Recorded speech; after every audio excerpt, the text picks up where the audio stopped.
Cuando estamos hablando de teorema de Tales, básicamente estamos hablando de triángulos rectángulos. Un triángulo rectángulo es aquel triángulo donde su ángulo permanece de 90 grados.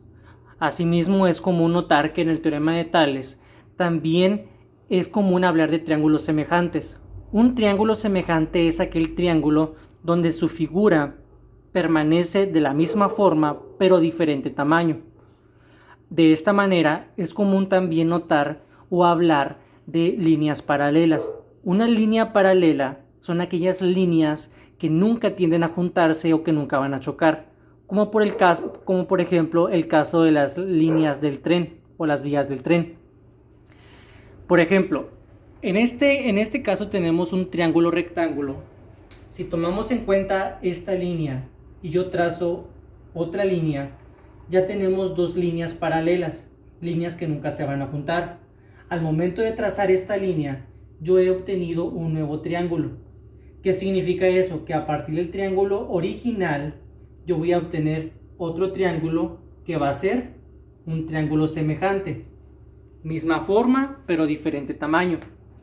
Ahora bien, como se aplica este término para el teorema de Tales, también es posible con ello resolver ciertos ejercicios. Para resolver el teorema de Tales es importante contar con 3 datos para obtener un cuarto dato. Respondiendo la pregunta que nos está solicitando el problema, tenemos lo siguiente. Supongamos que a cierta hora del día el edificio proyecta una sombra de 270 metros. A su lado se encuentra un árbol que de igual forma a esa misma hora proyecta una sombra de 6 metros. Teniendo en cuenta que el árbol tiene una altura de 5 metros, la pregunta es, ¿cuál es la altura del edificio? Como pueden notar, este es el triángulo original. Al momento de identificar el árbol, trazamos una línea como su altura y automáticamente nos da un triángulo semejante.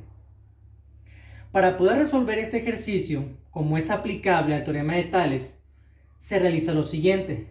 Básicamente es como si fuera una regla de 3.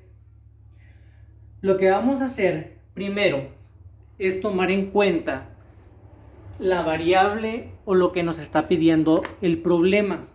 En este caso es la altura.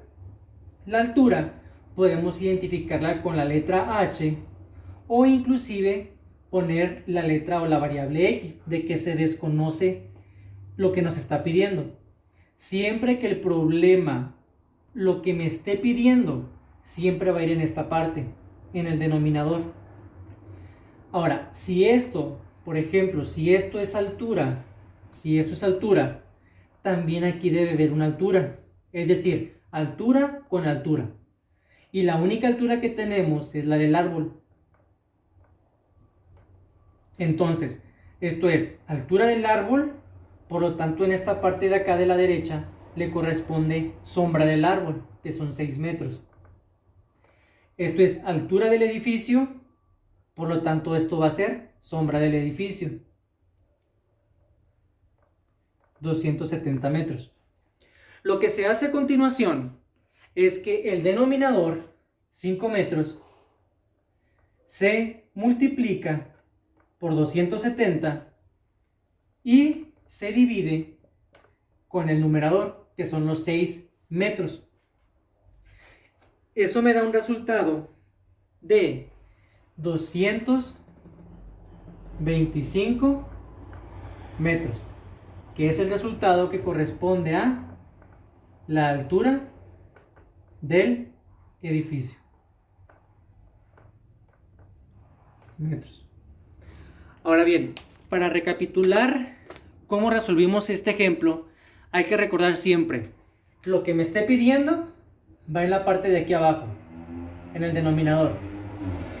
Siempre debe ser peras con peras, manzanas con manzanas. Esto es altura, altura debe ser aquí, altura y altura. Si es la altura del edificio, la altura del árbol.